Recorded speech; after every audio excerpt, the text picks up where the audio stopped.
One more penalty point, and Max Verstappen is out for a race. But with massive stakes and Dutch fans ready to riot, will the FIA really follow through? Juan Pablo Montoya thinks they'll flinch, and fast. Max Verstappen might dodge a one-race suspension in the 2025 F1 season, even if he officially crosses the penalty threshold. That's according to former F1 star Juan Pablo Montoya, who suspects the FIA could quietly tweak the rules to avoid sidelining the reigning world champion. Verstappen is skating on thin ice after a controversial incident with George Russell at the Spanish Grand Prix earned him 3 more penalty points, pushing his total to 11. Under the system introduced in 2014, reaching 12 points within a year triggers an automatic race ban.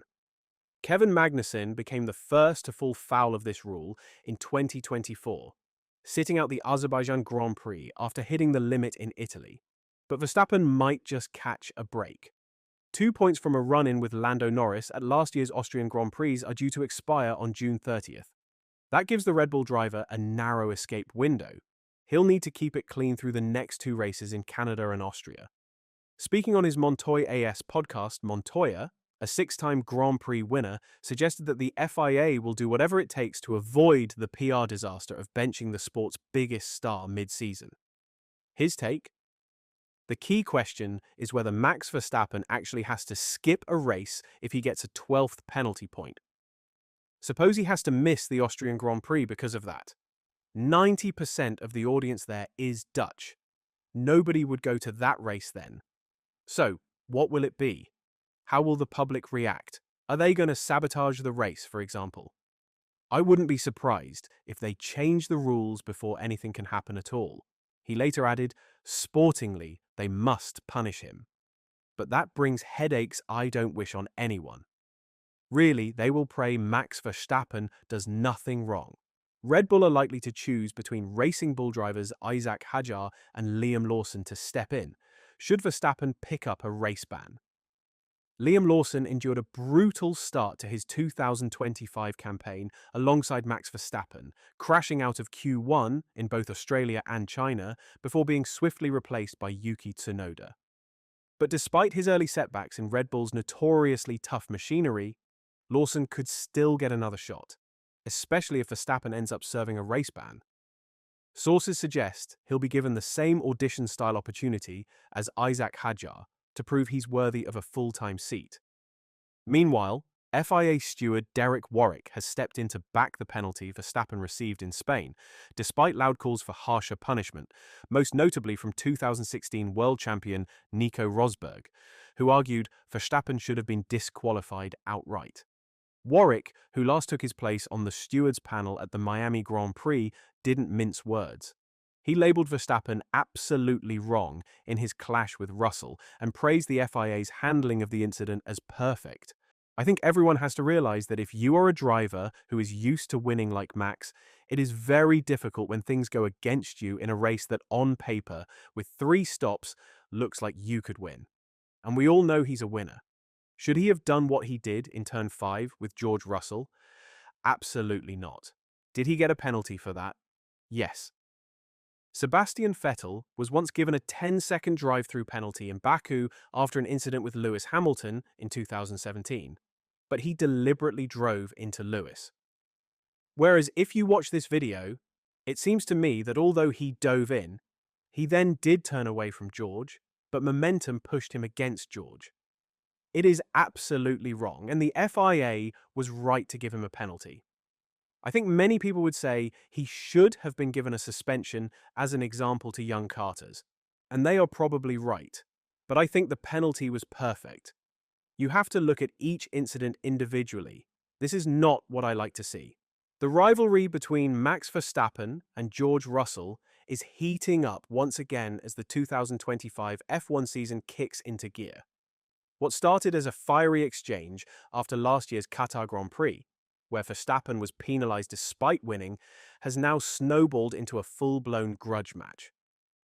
Russell claimed that Verstappen threatened to put me on my head in the wall after the race, accusing the Dutchman of promising deliberate retaliation. Verstappen in turn declared he had lost all respect for the Mercedes driver. Months later, the tension hasn't cooled. In a fresh interview with BBC Sport, Russell doubled down, refusing to back off or soften his stance. The feud, it seems, is far from over, and the paddock is bracing for more sparks. "I wasn't going to just stand and be bullied around," he explained of the situation. "People seem to always back down to him, and that's just not how I go about my business. I'm not there to be best mates with a world champion. I'm here to win, and that's his mentality as well. There's no love lost. I've never been scared to race against Max. I've always put up a fight." Their feud comes with an intriguing twist. Mercedes team boss Toto Wolff openly pursued Verstappen last year, and the Dutchman remains a potential future signing. That underlying tension adds fuel to an already fiery rivalry. Russell brushed off any suggestion that Verstappen joining Mercedes was a concern, adding confidently that he's focused on his own performance, not on potential teammates or hypothetical scenarios. "I don't think there's any pressure whatsoever. It's not even something I'm thinking about, because I 100% back myself." Going back to the Red Bull garage, Max Verstappen is being tipped for a championship fight back despite slipping down the standings after a chaotic Spanish Grand Prix. A late race penalty dropped the four-time world champion to 10th place, leaving him 49 points behind current leader Oscar Piastri and 39 adrift of McLaren teammate Lando Norris. But with 15 races and 4 sprint events still on the calendar, totaling a massive 407 points, Verstappen remains very much in the title hunt. Dethroning McLaren won't be easy, but don't count him out just yet. Racing Bull's CEO Peter Bayer acknowledged the uphill battle ahead, especially after the 10-second penalty Verstappen received for his clash with George Russell. Still, Bayer made it clear, Verstappen's not done, not by a long shot. Certainly, Spain was tough for him. I did hear that halfway through the race, that Max, with his 3-stop strategy, was on a very good trajectory to put lots of pressure on the McLarens. But then things unfolded differently. That is where it went south. Max, certainly you can never rule him out. I honestly prefer not to interpret too much into what the other team is going through because we're in these sessions and we're completely separated. But it's our brother, and I wish for them for things to be easier. Verstappen's bid for a 5th straight title has been hampered by more than just McLaren's pace. It's also the lack of a dependable teammate to share the fight. While Piastri and Norris may be splitting points, their consistent presence at the front has let McLaren control the narrative so far. Red Bull's revolving door hasn't helped either. Verstappen started the season alongside Liam Lawson, who was dropped after just 2 races without scoring a single point. Enter Yuki Tsunoda, who's also struggled to make an impact, managing just 7 points from 7 races as he grapples with the unforgiving RB21. Racing Bull's CEO Peter Bayer shared that he caught up with Tsunoda over coffee ahead of the Spanish Grand Prix, where the Japanese driver battled from a pit lane start to 13th after a brutal qualifying. Bayer admitted the adjustment hasn't been easy, confirming that Tsunoda is still finding life in the Red Bull machinery tough. "He was in good shape," said Bayer. "I think he's got the confidence. He knows that he's quick, and we know that he's quick. What is it with that car? I'm not an engineer." Yuki says he doesn't know. It's also too early for him to really say what it is. It seems to be very, very difficult. With tensions rising, Verstappen under the microscope, and the FIA facing pressure from all sides, this title fight is far from over. Will Max dodge a ban and bounce back, or a bigger crack starting to show? Stay tuned.